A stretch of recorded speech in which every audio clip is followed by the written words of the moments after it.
మనిషిని నమ్మితే ఏముందిరా, మట్టిని నమ్మితే బాగుందిరా. ఈ నాటకం మట్టి మనిషి నాటకం మనసును తొలిసేస్తూ ఉంది, మనసుకు ఆకట్టుకుంటున్నది. మనిషిని కదలనీయకుండా చేసినటువంటి నాటకం మట్టి మనిషి నాటకం. దాదాపు 3.5 గంటల సేపు 50 మంది కళాకారులతో సెకండ్ కూడా వేస్ట్ చేయకుండా చాలా అద్భుతంగా ప్రదర్శించారు. రోజు రైతులు ఎంత ఇబ్బంది పడుతున్నారు, ఎంత బాధపడుతున్నారు పబ్లిక్గా చూపించారు. చాలా బాధేసింది నాటకం చూస్తూ ఉంటే కూడా. వాస్తవంగా కూడా వాళ్ళు చెప్పిన ప్రతి పాయింట్ కూడా ఈరోజు రైతులు అనుభవిస్తున్నారు.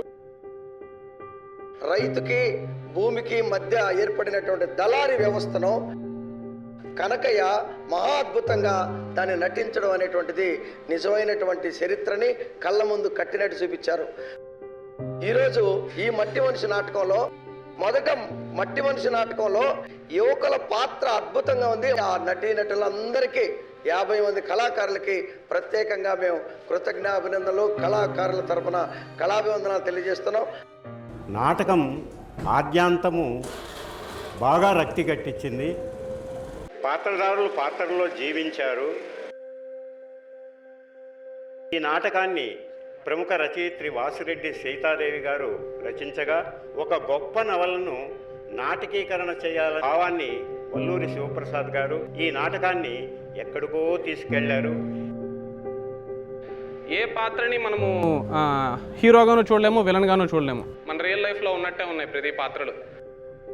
ఒక పాత్ర ఒక మూమెంట్లో వీడు అన్యాయం జరిగిందిరే అనుకుంటే అదే పాత్ర ఇంకో మూమెంట్లో తప్పు కూడా చేస్తుంది. అదే పాత్ర ఇంకో పాయింట్లో రియలైజ్ అవుతుంది. ఈ ట్రాన్సిషన్ ఏదైతే చూపించారో చాలా అద్భుతంగా చూపించారు.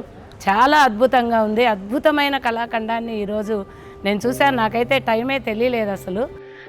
ఇంకా ఇంకా ఉంటే బాగుంటుంది అనిపించే రీతిలో ఇక్కడ ఉన్న వాళ్ళంతా కూడా ప్రదర్శన ఇచ్చిన వాళ్ళంతా కూడా క్యారెక్టర్స్ అంతా అద్భుతంగా ఉన్నాయి.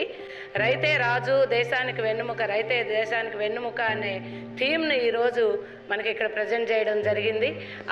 ఆ ప్రజెంటేషన్లో ప్రతి ఒక్కరు, ఆ వరుధిని క్యారెక్టర్ అయితే ఏమి, సాంబయ్య క్యారెక్టర్ అయితే ఏమి, ప్రతి ఒక్కరు చాలా అద్భుతంగా చేశారు.